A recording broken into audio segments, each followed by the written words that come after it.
বাবা আবির, এ আবির। জি বাবা, আইতেছি। কি আপা বলাও কা? এবার এত হাসে গেছে, যাও কই? যাম একটু বাজারে। বাজার তো যাবি, তোর লগের যে বন্ধু বান্ধব যেগুলো আছে প্রত্যেকে বিয়া করে 2-3টে বাচ্চা কাচ্চা হয়েছে। আর তোর অবস্থা কি? যে মাইক দেয় হেববে তুই ঝুট ধরো, তুই বিয়ে শাদী করবি না নাকি? আপা এ যাবৎ যে মাইয়ে দেখাইছেন সবারই কিছু না কিছু সমস্যা আছে। সমস্যা থাকতেই পারে, সবগুলো এক সমান পাওয়া যায়?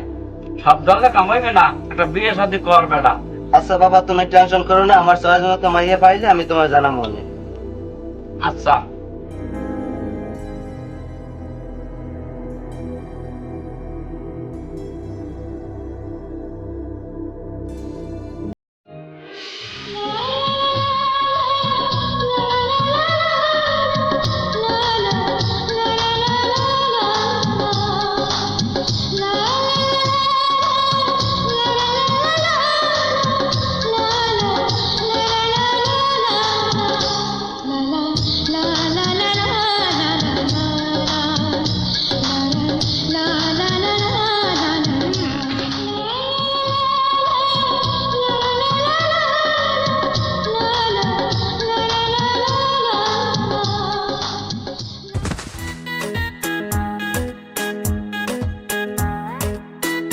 সরি আপু, আমি দেখতে পাই না, উঠে দিতে আসি।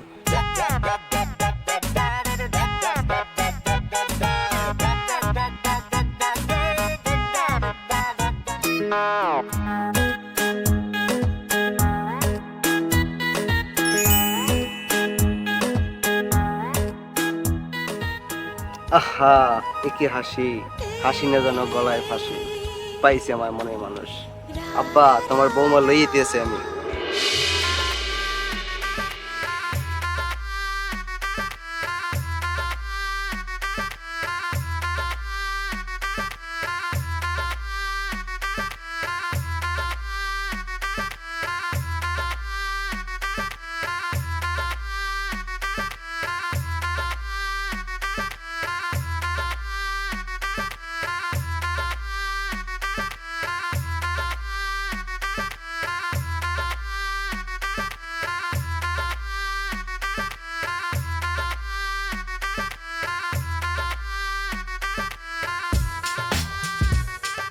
ভাইয়া, এই যে মেয়েটা গেল, ওর ফোন নাম্বারটা আপনার কাছে আছে?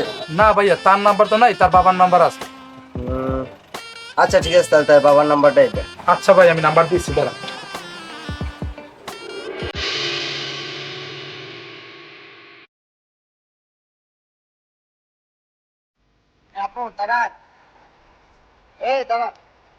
আপু, আপনার সাথে একটু কথা বলতে চাইছিলাম, একটু সময় হবে? সেদিনকে রাস্তায় বসে আপনার সাথে একটা ধাক্কা খেলাম, আপনার ব্যাগটা পড়ে গেল, আমি উঠাই দিলাম, একটা থ্যাংক ইউ দিলেন না, চলে গেলেন। আপনি কি কোনোভাবে আমার সাথে রাগ করছেন? আপু, আপনার নামটা জানতে পারি? কি ব্যাপার, আপনি কথা বলতে পারেন না? ইস, এত সুন্দর মেয়েটা কথা বলতে পারে না। থাক, সমস্যা নাই। আমি যদি কানে না শুনতাম তখন কি হইতো? এই মেয়েরই আমার দরকার, এই মেয়েই আমার লাগবে। আপু, আমি একটা কথা বলতে চাই। আপনাকে যেদিন প্রথম দেখেছি সেদিনে আমার খুব ভালো লাগছে। আপনি কি আমাকে বিয়ে করবেন? ঠিক আছে আপু, আমাকে যদি আপনার অপছন্দ হয় তাহলে আমি চলে যাই, আপনাকে আর বিরক্ত করবো না কোনোদিন।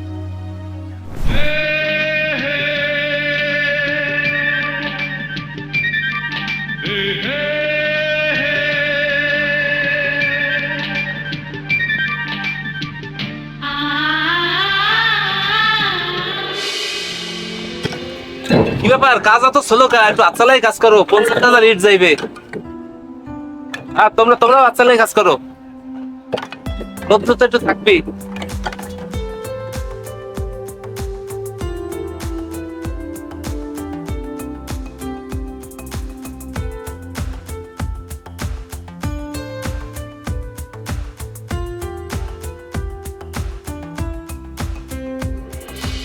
ফরকান, তোমারে বলাইছি এই জন্যে যে পোলাটার তে এত মাইয়ে দেখাইলাম, এই তো মাইয়েই পছন্দ করতে পারে না, খালি ত্রুটি ধরে। কি করণ যায়? তুই তো আমার ছোট ভাই, তোর তো সবকিছুই তোর দ্বারা আমি শেয়ার করি। কদি কি করণ যাইবে? আচ্ছা ঠিক আছে নে ভাই, তোমার কথা তো সব শুনলাম। এখন আমরা যে ওই পুপকান্দাটা মেয়ে দেখছিলাম, মেয়ের বংশ ভালো, বাবাও বেশ ভালো, সব দিক দিয়েই ভালো। কিন্তু এখন মেয়ের সমস্যা হলে কি, মেয়ের একটু শর্ট। আর আবিরের কথা তোমাকে রাখতে হয়।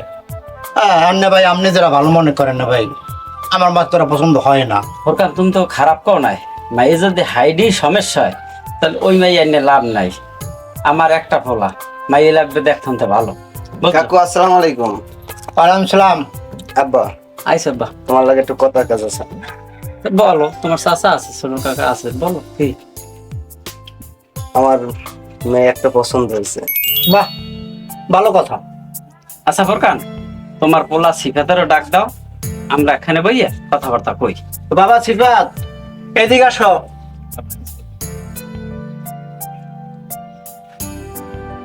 আব্বা আমার ডাকছেন? হ্যাঁ সিফাত বসো। বউ, আবির তুমি বউ। বাবা আবির, তোমার কাকায় আছে, তোমার ভাই আছে, আমি ব্যাপারটা খুললে কও। কোন বাড়ির মাইয়া, কোন বাড়ির বংশ কি, একটু আমাকে ব্যাপারটা ভালো মতন বুঝাই কও। আব্বা, ওই মেয়ের বাড়ি ওই যে কলা গাছ ব্রিজ আছে না, ওই রোপার। মেয়ের বাপে ওই যে এই কাজিরা টিটের বাটায় ম্যানেজারি করে, ওনার সুজন নামে সবাই চেনে। কিন্তু মেয়েটা দেখতে খুবই ভালো, খুব ভদ্র, আচরণ আমার কাছে ভালো লাগছে। কিন্তু মেয়েটা একটু বোবা। বোবা মানি? এ আবির, তোর পছন্দ হয়েছে আমি বোবা মাইয়া? আব্বা, এই মেয়ে আমার পছন্দ, বোবা হোক আর যা হোক। আমার যদি এই মেয়ে বিয়ে না করান তাহলে কিন্তু আমি আত্মহত্যা করবো। চুপ করবে আদব, তোর কি আমরা এই শিক্ষা দিছি? কাকা ছোট মুখে বড় কথা বলতে নাই, তারপরও বলি আবির যেহেতু ওই মেয়েকে পছন্দ করছে, আবির তো সংসার করবো, আমরা তো আর সংসার করবো না। তাহলে আমাদের উচিত ওই মেয়ের সাথে আবিরকে বিয়ে দেওয়া, না হলে অন্যথায় অন্য কোনো কিছু জিত পারে। ঠিক আছে শিফাত, তুমি যখন এই কাজে সায় দিতে আছো, তাহলে আর আমি আর অমাক করলাম না। আচ্ছা আবির, তুমি কি মেয়ের বা গার্ডিয়ানের বা মেয়ের কারো নাম্বার আনছো? হ্যাঁ কাকু, নাম্বার আনছি মেয়ের বাবার। আপনার ফোনটা দেন, আমি নাম্বার দিতে আছি।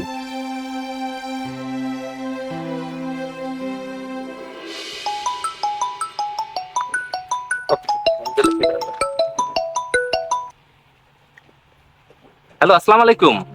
ওয়ালাইকুম আসসালাম। সুজন ভাই বলছেন? হ্যাঁ বলছি। আচ্ছা সুজন ভাই, ওই আপনার একটা মেয়ে আছে না, ওই মেয়ের ব্যাপারে আমি একটা সম্বন্ধ কথা বলতে চাইছিলাম আপনার কাছে। আলহামদুলিল্লাহ, এটা তো খুবই ভালো কথা। তো কবে আসতেছেন? আল্লাহ যদি বাঁচায় তাহলে শুক্রবার আপনাদের বাড়ি আসতেছি। আচ্ছা, শুক্রবারে আসবেন। ঠিক আছে, তাহলে আমি এদিক থেকে গুছাই। আর মেয়ের সম্পর্কে আপনারা সবকিছু খোঁজ খবর নিয়েছেন তো? হে ভাই, আমরা সবকিছুই জানি, আর আমাদের ছেলে জেনে শুনেই আপনার মেয়ে বিবাহ করতেছে ভাই। ঠিক আছে, আপনারা তাহলে শুক্রবার আসেন, আমি তাহলে এদিকে গুছগাছ করি, মায়ের লোক একটু কথাবার্তা বলে দেখি। আচ্ছা ভাই, ঠিক আছে। আচ্ছা ভাই, আল্লাহ হাফেজ। আল্লাহ হাফেজ।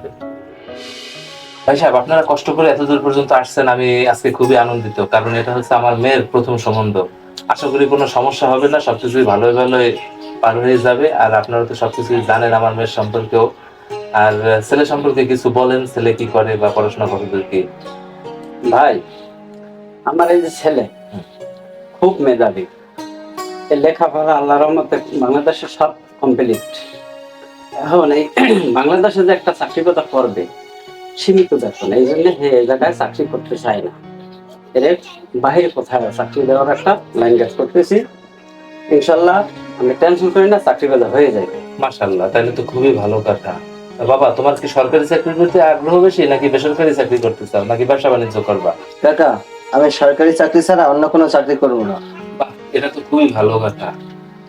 আলমগীর ভাই, ছেলেরা যে সরকারি চাকরি দিবেন, সরকারি চাকরিতে তো শুনছি প্রচুর ঘুষ টুস দেওয়া লাগে, তার টাকা পয়সা কিছু ঘুষগাছ করা আছে? আরে ভাই, আপনি ওই চিন্তা করেন না, একটা ছেলে আমার, আমার কোনো জিনিস অভাব নাই, আর যা লাগে আমি তাই দিই। আচ্ছা, মাশাআল্লাহ।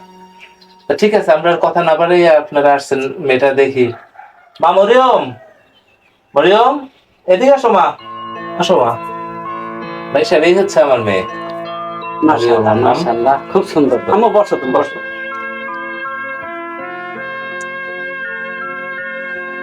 আচ্ছা মা, তুমি লেখাপড়া করছো কোন স্কুলে? এবার কথা, মাইয়ে বউ বাপ তুই জানো না। ঠিক আছে ঠিক আছে। বেশা, আমার আর কোনো কথা নাই। আপনার যদি কোনো আপত্তি না থাকে তাহলে আমরা মেয়েকে আন্দি করাই দেব। না ভাই সাহেব, আমার কোনো আপত্তি নেই। দেন, মাশাআল্লাহ, মাশাআল্লাহ। আংটি পরে। আম্মা, তোমার হাতটা দাও। আমার হাতটা। বিসমিল্লাহির রহমানির রহিম। আলহামদুলিল্লাহ। মা, তাহলে তুমি ঘরে যাও, আমি তাদের সাথে কথাবার্তা বলে আসতেছি। ঠিক আছে, তুমি ঘরে যাও, ঘরে। রেশার, ঠিক আছে, তাহলে ওই কথাই থাকলো। হ্যাঁ, ইনশাআল্লাহ।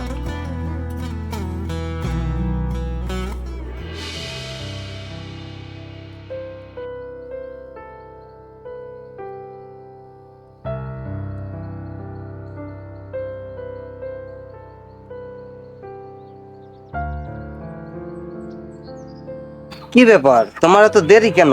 কতক্ষণ পর্যন্ত এই জায়গায় দাঁড়াই আছি? আচ্ছা ঠিক আছে, কোনো সমস্যা নাই, তোমার জন্য কিয়ামত পর্যন্ত আমি দাঁড়াই থাকতে পারি। দাঁড়াও।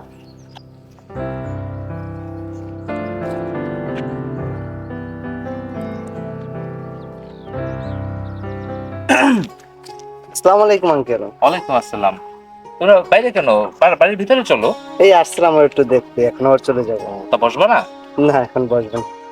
ঠিক আছে মা, তুমি বাসায় যাও, বাসায়। আচ্ছা আঙ্কেল, তাহলে আসি। আবির, তোমার সাথে আমার একটু কথা ছিল। জি। আসো। দেখো, আমার মেয়েটা তো কথা বলতে পারে না।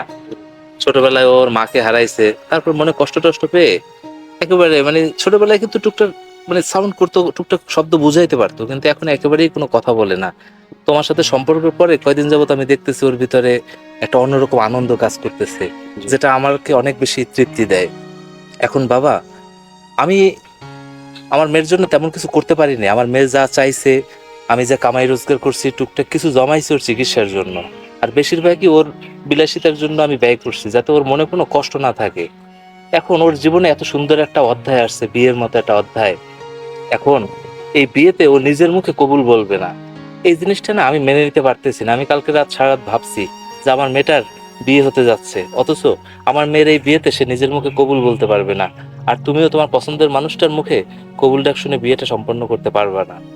এখন আমি চিন্তা করতেছি যদি সম্ভব হয় বিয়ের আগে আমার মেয়েটার চিকিৎসা করাইতে, কিন্তু এতে অনেক টাকা পয়সার প্রয়োজন। বাবা, তুমি কি চাও ওর চিকিৎসাটা হোক?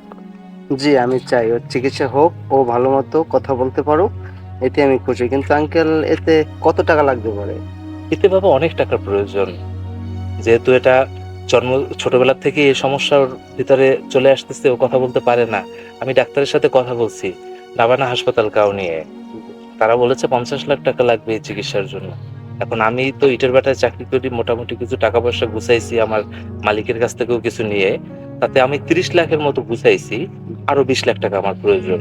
এখন যদি 20 লাখ টাকা গুছাইতে পারি আমরা কোনোভাবে, তাহলে যত দ্রুত দিতে পারবো ওর চিকিৎসাটা করাইতে পারবো। আর ডাক্তার বলছে এই বছরের মধ্যে যদি ওর চিকিৎসা করাতে না পারি, তাহলে হয়তো ও চিরতরেই বোবা হয়ে যাবে, ও হয়তো আর কখনোই কথা বলতে পারবে না, আর এর প্রভাব তোমাদের পরবর্তী প্রজন্মের উপরেও পড়তে পারে।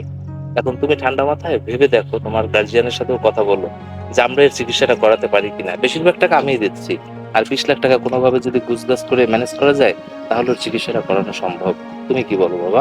আঙ্কেল, আপনি কোনো টেনশন করবেন না, আমি আব্বার সাথে কথা বইলা যত তাড়াতাড়ি সম্ভব আমি টাকা ম্যানেজ করে দেবো। ঠিক আছে বাবা, কথাটা শুনে খুবই ভালো লাগলো। তাহলে আমি কি নাবানা হাসপাতালে তাহলে কথাবার্তা বলি, ওর চিকিৎসার ব্যবস্থা করি। তুমি তোমার ফ্যামিলিতে আলোচনা করে 20 লাখ টাকা কোনোভাবে গুছিয়ে তুমি তাইলে হাসপাতালে আসো। আমরা মোটামুটি 1 সপ্তাহের বেশি সময় নিও না, ওরা ডাক্তারের টাইম দেওয়া, এজন্য যত দ্রুত সম্ভব হয় আমরা এই কাজটা করে ফেলি। কি বলো? আচ্ছা ঠিক আছে, ঠিক আপনি আছে, তা চলো দুপুরে খাবার খেয়ে যাও বাসায়। না আঙ্কেল, আমি বাসায় যাই। তাই? আচ্ছা বাবা, ঠিক আছে, তাহলে যাও, আল্লাহ ভালো থেকো। বাবা, আপনারা তো সবাই এই জায়গায় আছেন, আপনাদের সাথে আমি একটা কথা বলবো। আপনারা তো সবাই জানেন মরিয়ম একটু অসুস্থ, কথা বলতে পারে না। এখন ওর যদি একটা অপারেশন করানো যায়, তাহলে ও সম্পূর্ণ কথা বলতে পারবে। ওর বাবার সাথে কথা হয়েছে, ওর বাবা আমাকে বলছে তার কাছে 30 লাখ টাকা আছে। এখন আমি যদি 20 লাখ টাকা দেই, তাহলে 50 লাখ টাকায় পরিপূর্ণ অপারেশন হয়ে যাবে, তারপর কথা বলতে পারবে। এখন আপনারা কি বলেন? 20 লাখ টাকা মানে? তুই কি গঙ্গার মতন কথাবার্তা বলতেছ? 20 লাখ টাকা কি আমার বেচলে ওই ব্যয়? না না না, সম্ভব না না ভাই। ফরকান, তুমি কথা কও। না না, এটা সম্ভব না না ভাই। তুমি দেখার পর একটা মেয়ে পছন্দ হয়েছে, এখন তুমি কি চাও না আমি মরিয়মের মুখে কবুল ডাকটা শুনি? কাকা, আবির তো ঠিক কথাই বলছে। শিপাত, তুমি তো একটা ভালো সমস্যার মধ্যে ঢালাইলা। তুমিও যখন কইলা, তা ফরকান এখন তুমি কও দি কেমনে কি করা যায়? আমার তো 10টা পোলা না, একটা পোলা। এখন ওর আশা ভরসাই তো সব আমার। এখন আমার তো হাতে কোনো ক্যাশ নাই, ক্যাশের লেগে 5 লাখ টাকা আনলে আমি তো পোলার দিয়ে দিছি। এখন আমি পারি ওই দহিন পাড়ের যে জমিনটা ওখানে বেচলে 5 লাখ 6 লাখ হইবে। এখন তুমি কও দি কি করা যায়? নে ভাই আমি কি কমো, আমার কাছে তো 8 লাখ টাকা আছে তুমি জানো। হ্যাঁ ওই মাইক্রো করার জন্য রাখছি, তাহলে মাইক্রো কিনলাম না। তো ওই 8 লাখটা তুমি নাও, তাই তো মাশাআল্লাহ, তাই তো ভালো। নিয়ে বউর চিকিৎসা করাও। ঠিক আছে বাবান, ভালোই হইলে তাহলে। আব্বা, আমার যে 5 লাখ দিয়েছিলেন চাকরির জন্য, ওই টাকাটা আমার কাছে এখনো আছে। তাহলে তো হয়েই গেল। হ্যাঁ গো 13 আর তোমার 5, 18 লাখ টাকা। আর 2 লাখ টাকা লাগে তো। বাবা একটা কাজ করেন, সব টাকা আমার কাছে দেন, আমি অনেক বেড়ে ঢুকাইয়া বাড়াই দেব। এসি ব্যাপ এই অনেক্সমেন্ট মানে কি আয়? এই হ্যাঁ কি যুগটুও নি? কাকু এটা জুয়া না। আপনি এই যদি 10টা দেন তাহলে 20টা পাইবেন। এখন যদি আমি 18 লাখ টাকা দিই 36 লাখ টাকা পাবো। বুঝছেন? এটা ইসলামের শরীয়ত মোতাবেক চলে। আরে শালার মশলা, তুই জুয়া খেলাই আমার এই বুদ্ধিতেছো? সারা মানুষ খারাপ হয়ে গেছে জুয়া খেলাইয়া। ও দরকার নাই না ভাই, ওটা টাকা দরকার নাই। আচ্ছা আব্বা, জুয়া টুয়া সব বাদ। আমার যদি হুন্ডা কেনার লাগে 2 লাখ টাকা দিছো, ওই 2 লাখ টাকা দিয়ে দাও। আমি ভাবি অংশগ্রহণ করতে চাই। মাশাআল্লাহ মাশাআল্লাহ, এই এলে পোলার মতন একটা কাজ করছো। এখন আবির, আমি টাকা পয়সা সব গুছিয়ে দিতে আছি, তুমি 2-1 দিনের মধ্যে তুমি কথা বলো গাইল লাগে। আচ্ছা আব্বা, তাহলে ঠিক আছে। শিবাত, চল ঘরের ভিতরে চল। সফরকান, তুমি যাও ঘরে যাও, খাওয়া দাওয়া করে যাও। যাও। না না ভাই, আমি খাবো না, আমি ওই টাকাটার সন্ধানে যাই না ভাই। আচ্ছা ঠিক আছে, তাই যাও।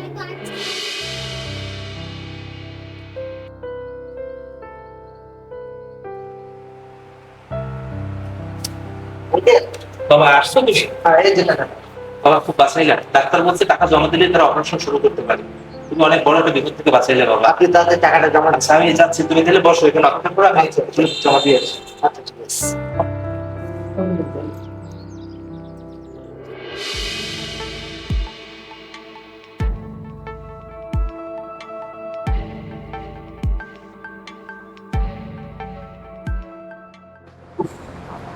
আর অপেক্ষা করো তুমি, টাইম অনেক হয়ে গেছে। স্যার জিজ্ঞেস করে দিই একটু। ম্যাডাম, আজকে সকালে যে মেয়েটার কন্টেনারের অপারেশন করার কথা ছিল, সেটা কতদূর হয়েছে? ওয়েট করেন, চেক করে বলতেছি। ভাইয়া সরি, আজকে এ ধরনের কোনো অপারেশন আমাদের জায়গায় হয়নি। কি বলেন? আচ্ছা, আপনাদের জায়গায় কি কোনো সিসিটিভি ফুটেজ চেক করার ব্যবস্থা আছে? হ্যাঁ আছে, দাঁড়ান ব্যবস্থা করতেছি।